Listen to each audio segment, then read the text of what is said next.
Hi, everyone. I'd like to welcome you into 4 years in the future. It's May 2020. Plaintiff John Esquire is suing the entire legal tech industry. His claims include fraud and false advertising. We're here today to hear arguments on cross motions for summary judgment. The plaintiff will be represented over here by Sam Glover and Keith Lee, and the defendant, the legal tech industry, is represented by Pablo Arredondo and Jay Keller. I, along with Deborah Hensler and Jason Solomon from Stanford, will be judging the arguments here and perhaps asking a few questions. To set the stage, in 2016, certain stipulated promises were made by the legal tech industry, including that legal tech will disrupt the legal profession, legal tech will increase access to justice, legal tech will increase access to legal information, and legal tech will increase access to lawyers and make it easier for people to find a good lawyer.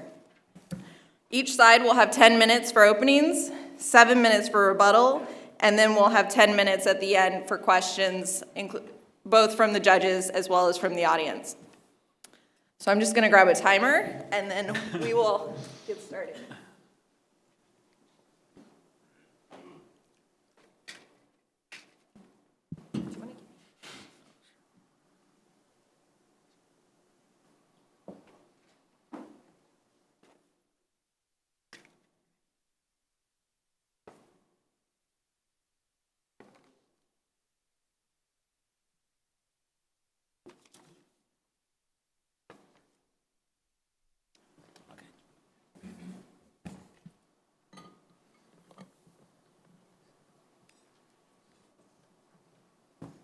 All right, you're on.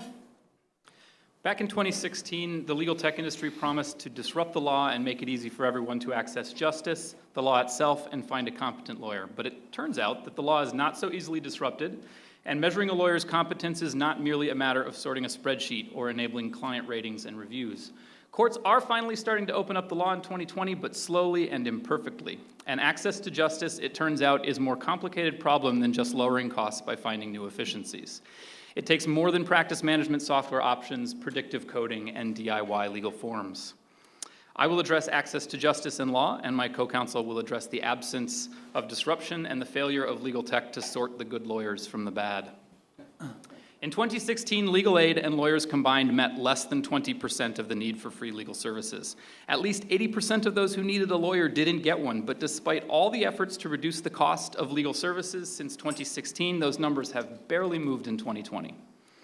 Legal tech failed to meaningfully narrow the gap because it didn't acknowledge the complexity of the problem. In 2014, over half of Americans said they could not come up with $400 in an emergency. Yet so much of the effort around the access to justice gap is built on the assumption that every dollar saved on legal fees narrows the gap just a little bit. But unless you drop the cost of legal services below $400, and probably far below $400, you aren't going to make much of a dent in the number of people who can afford a lawyer. For the services people need most, like representation in family court or housing court, fees haven't gotten close to that range. And even if legal tech would have been able to get fees down to, say, $150 for services of that nature, it didn't do anything to convince people that cheap legal help is good legal help. Counsel, are you really misdirecting your complaint? Rather than complaining that the legal tech industry didn't do enough to give away their software, to give away their products to non-paying customers, shouldn't you be complaining that government agencies, courts, even law schools should have done more to address the access to justice problem? And I'd add that to that, law firms. I don't understand why law firms aren't named in the complaint. We totally agreed not to get into standings, so I'm punting on that one. It turns out that law firms actually are one of the main sources of pro bono help in this country, and they're still not meeting the need. To your point, Your Honor, it's not merely a matter of giving away more, it's a matter of understanding the actual nature of the problem. Legal tech showed a cavalier disregard for the complexity of legal problems in this country, and instead just tried to just run out there and solve problems without really understanding them. That's the nature of our argument here. So, Mr. Glover, what do you think of the causes of lack of access to justice? You led with talking about the issue of costs, but if it's not cost, what is it? And what is your claim that the legal tech industry should have done about it? Thanks for asking, because it is more there's a lot more going on when it comes to access to justice than just cost. For example, most of LegalZoom's growth since 2016 has been due to its partnerships with real live lawyers doing good old-fashioned legal work, because really, who wants DIY? In 2016, many of the legal tech startups' ideas, or the Access to Justice organization's ideas around access to justice were, hey, we'll just standardize forms and make them available to everyone. But that doesn't solve people's concern with, are these the right legal forms for me, and have I filled them out correctly? People still want the help of a lawyer, and so there's more going on than just cost. But there's also, for example, I could probably reshingle my roof on my own if I wanted to, but I have no interest in actually doing it. I'll wait until I can afford a professional to do it for me. The only lawyers who have been disrupted by legal forms are those foolish enough to be in the business of thinking that they're in the business of preparing forms simple enough to be made available for free. And even then, many people would rather buy that peace of mind from a lawyer. Narrowing the access to justice gap or closing it entirely would have taken more creative problem solving than just trying to lower prices by making lawyers more productive or by offering DIY forms. So here we are, 4 years later, with a lot of effort and capital expended and little progress on access to justice to show for it. To my second issue. In 2016, access to the raw data of law, cases and statutes mainly, was a mess. Most of the law was trapped behind expensive paywalls, and for good reason. One legal research company had to devote 80% of its staff just to keep all of its data sources online. Fortunately, 2016 was the year some courts and governments started to appreciate this problem, and some started publishing their cases and statutes themselves, and so that has improved, but much of that data is still tied up in unusual formats, and it doesn't stay put so that you can actually use it. My time has expired, so I'll hand it off to my co-counsel. Thank you very much. So I'm going to speak on, particularly initially, the ability, or actually the failure of legal technology to help clients find good lawyers. It was funny, if you initially consider, you ask the lawyers in this room how they would find a good lawyer, they wouldn't be able to tell you how to find a good lawyer. Lawyers have real problems in terms of ranking and understanding. Maybe they know within their own specialization. If you're a bankruptcy lawyer, you know what makes a good bankruptcy lawyer. But then if you're a bankruptcy lawyer and I need to recommend someone to do some intellectual property work, I don't know what makes a good intellectual property lawyer. Maybe I understand some basic understandings of what makes somebody a hard worker or a good person, but do I, even someone who has the specialized knowledge and the training and is a lawyer and spends time in law firms and hangs out with lawyers, I'm not actually capable of making an intelligent, good recommendation to people about what they should choose. I end up having to rely on the reputations and friendships. And that's why law as a profession is so reliant on referral situations. It's all about who you know, what relationships can you build with people. So the concept that somehow, in the past 4 years, technology has tried, they've come in, technology has tried. Yelp has come along and is still allowing people to review lawyers. Avvo is still giving people scores and giving its little ranking system about, those are people who are good lawyers. But at the same time, there are lawyers who are spending time in private internet forums and saying, hey, why don't we all trade tips and we can all just endorse each other and increase our score on Avvo? Because if you're creating a system in which there's scoring going on, people are going to try and game that system. Ideally, lawyers wouldn't do so. They would be ethical and upright and would try and not stoop to that level of deceit, but it still happens.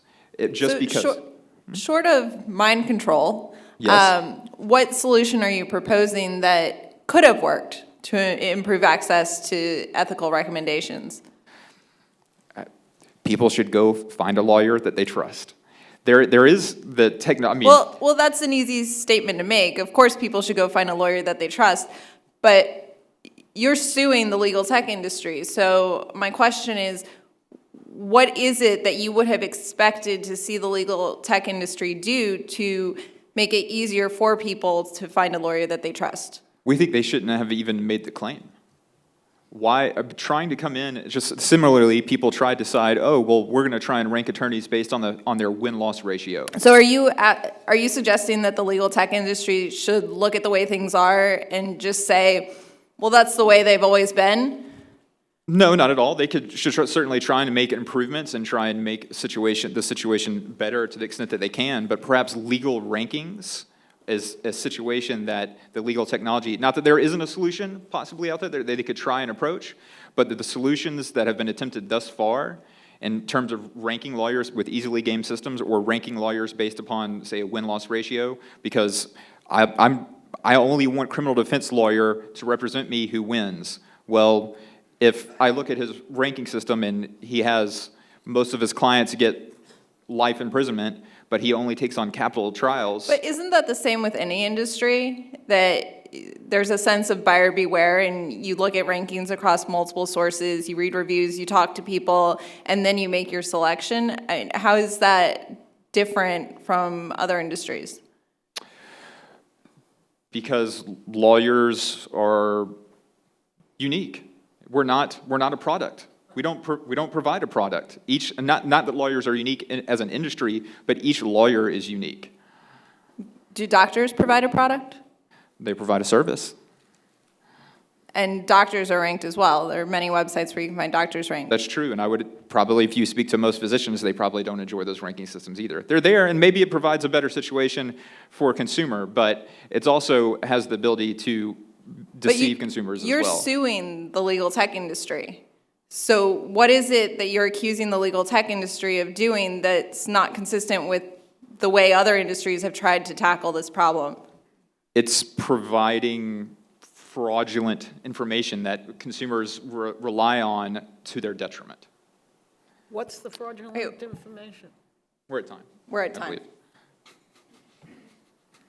But go ahead and answer that question. I just realized we're the judges. Go. Sure, absolutely.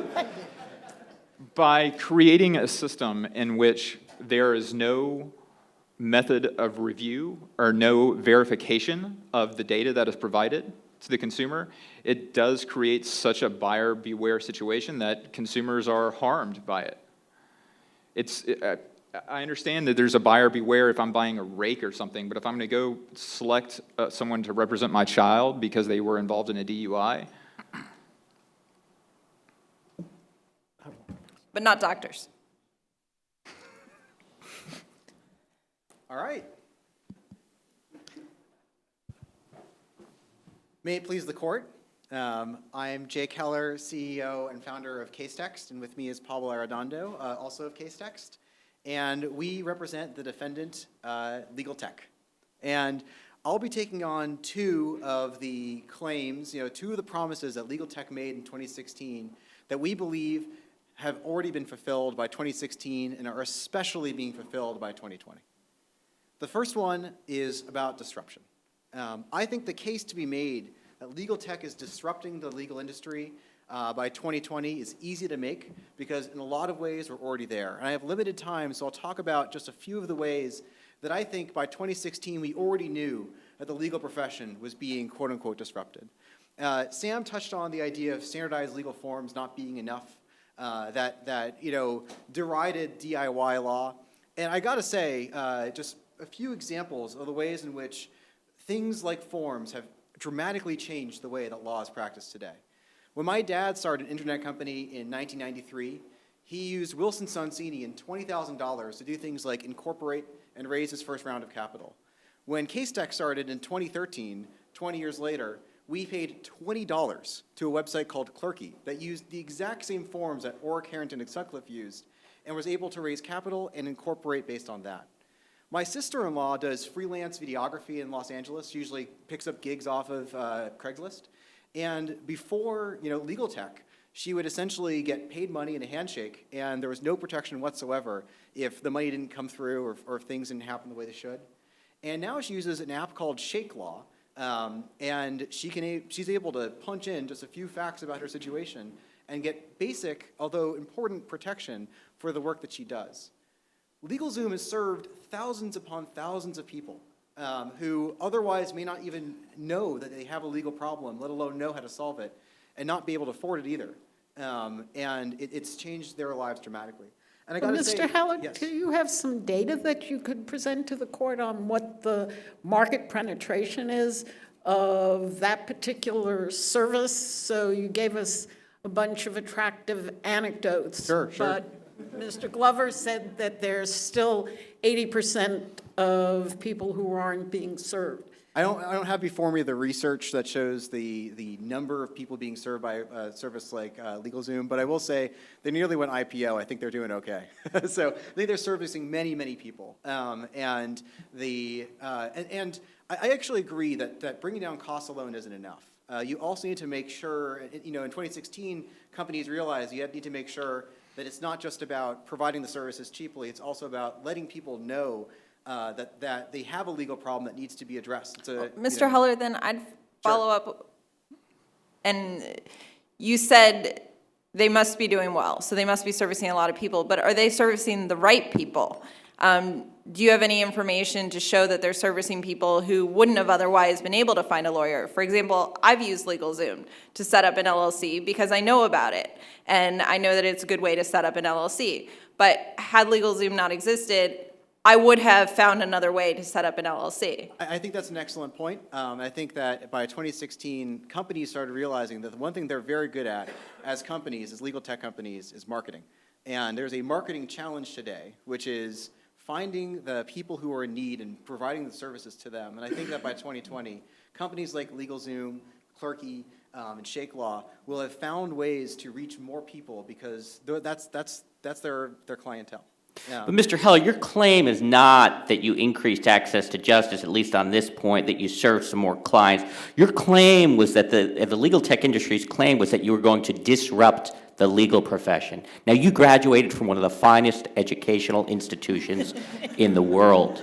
So, yeah. But if you really wanted to disrupt the legal profession, what you should have done is channeled your energies and talents into overturning the ban on non-lawyer ownership of law firms. That would have really disrupted the legal profession. Why have you thrown your life away, young man?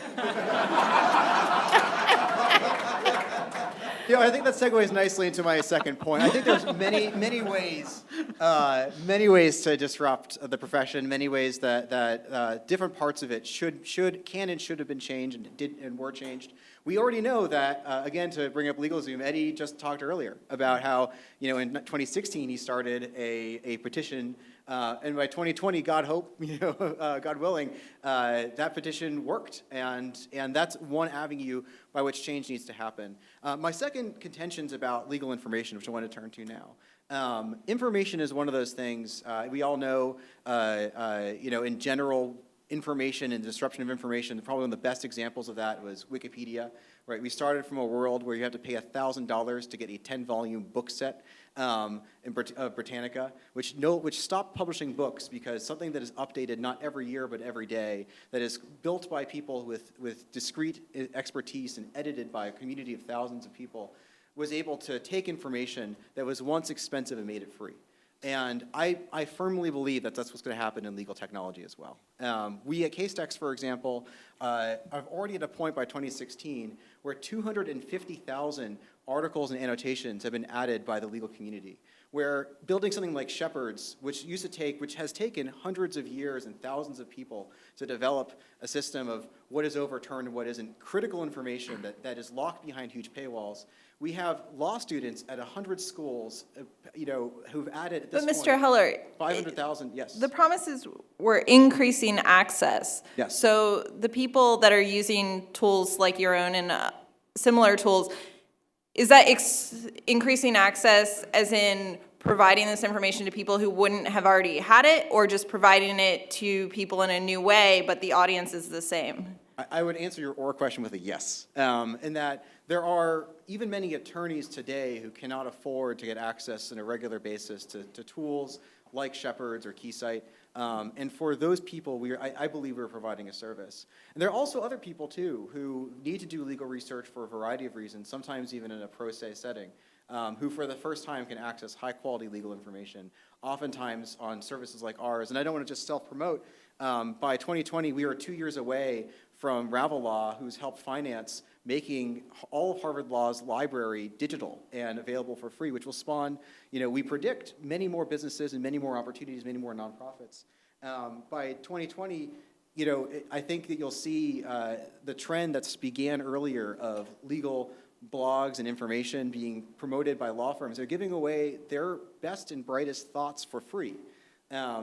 Why? It's a marketing reason, right? They're writing these blogs and client alerts, et cetera, updating people on what cases mean and how the law is shifting, not necessarily, out of the goodness of their hearts, but, I think that by 2020, people will wake up to the fact that if you're not publishing your legal information for free, you're leaving money on the table because you're not getting out there and showing to the rest of the world how good you are at what you do. And so I think there are major shifts that began well before 2020 and that by 2020, we have found today that things have changed substantially. And I've left very little time for Pablo. So. All right, thank you. Well, given the topic, I feel compelled to applaud the court for being the first court to have a Twitter wall there to help with proceedings. I think that's long overdue. I'll speak to access to justice. I think it's critical that we understand that access to justice is not simply a matter of who gets a day in court. It's a matter of what happens when they're in court. And the quality of advocacy, the ability of attorneys to interface with the common law and put together the best arguments for their clients is a key part of what we mean when we say access to justice. Now, one of the stipulated promises that we've agreed on is that the quality of legal research has greatly improved. And I think that that alone would help us meet the burden of access to justice to the extent that now courts are having a better stream of advocacy coming their way. And in fact, even separate from advocacy, we've seen developments like Ravel has judicial analytics, which now judges can use to actually give themselves an audit of their own behavior and see. Mr. Arredondo, in California today, the resources that are allocated to judges have actually been cut. The recent court budget did not provide any additional resources to courts. And many of the district courts in California have cut out innovative programs like the use of alternative dispute resolution. What is the legal tech industry doing to assist the public court system in using these tools so that they really do provide access to justice? Well, I think there's several different answers to that. I think, for one, many of the legal tech companies are very happy to give their services to the judiciary for free because it's pretty good branding, right? And it's easier to tell a lawyer, you want the same tools that this judge has, don't you, right? Secondly, systems are being developed that when you submit a brief, the brief itself is data mined and treated as sort of a large query, and so already relevant case law is retrieved, thus freeing up time, critical time, for the courts to be able to then do more creative research and find other things. So I think the overall playing field has rose in terms of its quality. And also, and this is also an access to justice thing, it's been leveled, right? It used to be that large law firms could compensate for some of the limitations of these tools by having 10 associates spend a lot more time. Now that there are tools out there that can make it much easier to navigate large bodies of either case law or, in the case of e-discovery, emails and things like that, it's no longer quite an imbalance there. And I think we'd all agree that it's not justice if one side has to come to the proverbial gunfight with a knife. And so... Thank you. Sorry. It's time to move on to rebuttals. Plaintiffs? Go ahead. To address what they're saying, particularly on the issue of disruption, is if this room had a severe mouse problem, it would be disruptive to completely eliminate the mice. It's not disruptive to build a slightly better mousetrap. Legal technology has definitely improved things. There have been changes over the course of years. There have been evolutionary change. Things are certainly improved from where they were in 2016. That being said, it hasn't eliminated the mice proverbially. There are still plenty of issues. So, Disruptive Mr. is, Lee, are you saying that the only way that the legal tech industry would not be subject to this suit right now is if it was perfect, it had eliminated 100% of the mice? well, I'm not the one making the claim. Is that the legal technology industry is the ones who continually make the claim that they are going to, that they will absolutely. Who made the claim that they would provide perfect access to justice or perfect access to legal information? I believe the promises were that they would disrupt and increase access. Well, particularly, I mean, that becomes argument, where are we going to argue is what is disruptive? Obviously, 100% change is disruptive. Is 50% change disruptive? Is 20% change disruptive? I mean, I'm not quite sure where you make that qualification, but. Here's my definition of disruptive. Sure. Stipulated fact that you agreed to. Lawyers are able to deliver greater value at lower cost. Greater value at lower cost. That is extremely disruptive in my mind. And perhaps some lawyers are delivering greater value at lower cost, but there are still swaths of lawyers all over the country, let's say particularly flyover country, small town lawyers, general practitioners, who legal technology, despite its inroads it's making for maybe forward-thinking attorneys, many lawyers are still perhaps, not only are they stuck in 2016, they're stuck in 1916. They haven't actually adopted the technology. You know, and maybe that's bad on them, but the legal technology has claimed they're going to disrupt this for everyone. They've increased access to justice for everyone, and that just hasn't been the case. To move us to close, let me change the focus back to the defendants here. In 2016, legal tech overpromised. It didn't stop to appreciate the complexity of the access to justice problem or the importance of open data to machine learning, legal research, data science, and even access to justice. And so as a consequence, legal tech has underdelivered in the years since. It's not just broken promises, though. Mr. Glover, are you saying that they shouldn't have even tried? Absolutely not. But the inflation of their claims and promises went well beyond mere puffery into completely unrealistic promises about what it does. Which promise in particular? I'm looking at the 4 stipulated promises. Which one? All of them. Will increase access to legal information? That went too far above and beyond? Yeah, in part because I guess it depends on, we don't have a great definition of our defendants here, but it's the courts who are mostly increasing access to legal information. It's not the legal tech industry, as I conceive of it. And we're still waiting on that. It's only begun to happen. Increase to law, increased access to lawyers is still a thorny problem. We've got startups who are experimenting with different ways to rate lawyers, but as my co-counsel pointed out very well, competence is really hard to measure in any sort of objective way so that you can rate lawyers. There's been no disruption. There's been steady evolution, but those are different things. And the increase in access to justice is, I think there Would was you consider steady evolution to be the same as increase? Yes, but those are two different promises, I think.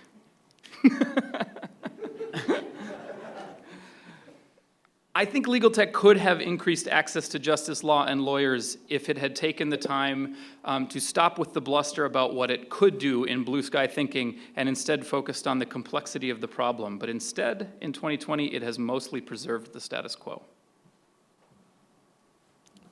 You have 2.5 minutes left if you'd. We're good. Okay.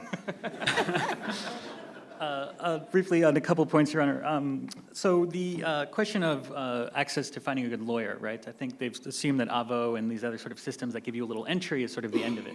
In fact, a very good way to assess an attorney might be to, for instance, look at their briefs, something that was very difficult to do in 2016 when one of the most expensive databases on the major commercial providers was their briefs database. Are you suggesting that if I'm someone who wouldn't have known how to find a lawyer, that I'm going to find a lawyer by going online and finding a brief that they wrote and understanding the quality of their legal work from that brief? I raise a good point. Some will be able to do that, some won't. But I would also point out that You can certainly look for glaring typos and things like that in their work. And I'd also point out that a separate species of content that is now available, thanks largely to legal tech, of course, are blogs and law firm client memos. In fact, when lawyers are sometimes trying to show to the general population, I have expertise in this and I can put it in a way that you can understand. So legal tech has facilitated access to not just sort of little entries about attorneys, but actually to their sort of analysis and their work product, which I think are very good ways to judge them. And finally, on the question of legal tech not understanding the problem, I think that legal tech, especially in legal research, all too well understands the problems. And it's legal tech who spends the time to read the law librarian's papers showing the deficiencies in current systems, showing how the two major citators don't agree with each other over 10% of the time. And so the problem is not legal tech not understanding the problem, it's getting lawyers sometimes to admit that they have a problem and be willing to face it. There's a little bit of, in the words of Jim Morrison, he says, "I've been down so long that it looks like up to me." Right? And I think that unfortunately in law that's happening a little bit. So I completely reject the idea that we don't understand the problem. We are, in fact, sometimes the ones who understand it the best. Arredondo, would you concede that while the industry is making progress on some of the individual promises, like access to legal information, perhaps helping people find lawyers, that in fact the notion of disruption was never a very meaningful term and doesn't have any real metrics by which you could judge whether the industry is being disrupted or not? I would say so perhaps that's a claim you might be willing to give up going forward? Sure, I can take this one. I think that disruption actually does have meaning, and even if you can't judge it by metrics, you know it when you see it. Like the picture we saw this morning. The picture we saw. That was art, I think. No, really, I mean, Which like was we all disruptive. know, take us outside the legal tech context for a second and think about Uber, right? We know that has disrupted the transportation industry, and it's hard to imagine actually getting around a new city anymore without this technology that didn't even exist 4 years ago, right? And and I think Uber is maybe overused in that context, but I think it's a well-known example of disruption. And to take the issue with the way that the plaintiffs have defined their terms, set the bar so impossibly high, that of course we would never live up to those kinds of promises. But what defendants do live up to is the kind of disruption that Uber brought to transportation has been brought to the legal industry by legal technology. So do you have an app yet that I can like press a button and get within like 10 to 15 minutes some legal advice? I mean, Do we? Let's ask around. Did somebody build probably that somebody yet? has that. If not, then there will be by 2020, and I'm almost certain. We're in 2020. I'm okay with the hypothetical. No, but really, I think I do want to take issue with one thing, which is the idea that it's not enough to build what could be looked at as a better mousetrap. Because, again, to draw the analogy to transportation, it's still people in their cars driving other people, right? But what has changed about it is the interaction, the ease of use, the cost. Take Clio, for example, a product that helps lawyers, what's up, Josh? Helps lawyers organize their practice, right? Seems on face like it might be honestly a little bit boring, right? But what it enables people to do, it enables solos and small firms to operate a law firm that, at the kind of quality and ability that, would otherwise require a CFO and a assistant staff and so many other resources that they just A CFO at a law firm? not a CFO, but somebody to handle the finances and the billing and the, legal practice management software actually, I think, has a profound impact on the ability for the legal profession to change the way that it operates in the same way that UberX has changed the ability for new people to enter the profession, to drive for others, and to be trusted while doing so. And that's just one tiny slice of what you're seeing across the industry. And so I do think, and I would say, that across the board, whether it be about making legal information more accessible, the raw information and data, that it took companies, not the courts, but companies to say there's a profit motive here, yes, and also an ability to do something that changes everything by making information, more accessible, more freely open. The ability to find and rate a lawyer, we didn't talk about that much on our side, but I do believe that the ability to find lawyers based on a rating system, though imperfect in 2016, by 2020, through technology and moderation, the same type you saw work for basically every other field of information, did have major impacts. Mr. on Heller, people's- you mentioned before that plaintiff is setting the bar too high. Do you think it's possible that the legal tech industry is setting the bar too low? I'm looking at your stipulated promises, and they include generalities like will increase. Did you all ever consider making promises at least consistent with the ABA Resolution 105? Which is? May not know ABA Resolution 105, but I will say that I think that one thing that's unique, that's interesting about humans is you don't feel velocity, feel acceleration, right? And so we are sitting in a place now where we are moving so fast in 2020 that we've forgotten how fundamental some of these changes actually are and actually were. If you compare the world to just 4 years ago or 10 years ago or 20 years ago, the idea that I can pay $20 to do what my dad did for $20,000 is revolutionary. And no, I do not think that we're setting the bar too low. I think that through potentially some incremental and evolutionary change, we are now at a place where so much is different about the way that consumers interact with the law and the way that we interact with the lawyers interact with technology has been fundamentally altered. Thank you. Do you all have questions off the bat, or should we open it up to the audience? I actually have one more question, which is that running through your defense of the industry, there's a lot of emphasis on reducing costs and therefore increasing access. But there are areas in which one could argue that there has been disruption, like e-discovery, where I think most parties would agree that the consequence has been increasing costs. So how can you defend the industry as being always in a cost reduction mode if we seem to see the opposite being the case? I think that's actually an excellent point. I mean, another disruptive technologies outside of the legal field is spreadsheet technology. Like accountants used to literally hand add up every single number in a spreadsheet, and now you have like Excel, and they can now do things in moments that used to take them days, right? And same is true of e-discovery, and same is true of and judicial or other analytics that Lex Machina and RavelLaw provide that may not make things less expensive in the long term, but they actually, I think accountants are doing better now.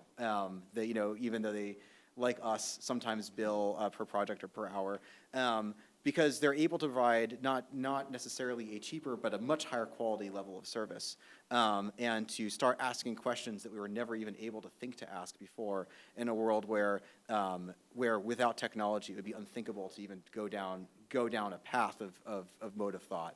Like, can we review 20 million documents? Would be, I mean, they used to just have hundreds of associates sitting in a room, but now you can have a 5-person law firm review 20 million documents through predictive coding and provide a much higher quality level of services, which I think is another form of disruption. You're right, we didn't talk as much about, but I think totally counts. I might just add, well, on the subject of document review, 4 years ago they did a survey and found that associates at firms ranked dead last in terms of morale. Now, thanks to huge increases in technology, while that's still true, it's slightly less heading in the right direction by making the technology better. Thanks. If you've never had the opportunity to argue a motion while you make up the facts, I really recommend it. It's quite liberating.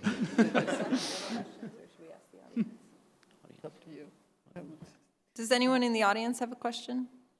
Maybe have time for one question? Anyone? I have a quick one, and I understand that maybe the parties haven't been fully briefed on this, but if you remember back in 2016, there was a technology company called Theranos, and they had to actually decertify their results for like 2 million of their users. And in the 4 years intervening, it turns out that some of these small problems that used to be handled on a more individualized basis by lawyers have now been magnified by virtue of legal tech, standardization and things. And so when there is a problem, it affects a far broader population of users. And how can the legal tech industry account for that? Well, I think actually that just shows that when you have key things like, for instance, legal research in the hands of, say, one or two major entities, there's a risk to that. There's a risk that their blind spots then become the blind spots of the entire profession. And so one of the key things that legal tech can do is bring diversity and bring new approaches which have different strengths and, of course, different weaknesses than what exists right now. All right, well, please join me in thanking our judges first and foremost of all. As always, judges come first. But then also the plaintiffs who faced a very challenging crowd, I think. So thank you to the plaintiffs. And of course, Counsel for the defense did a wonderful job too. So thank you all. This was really great.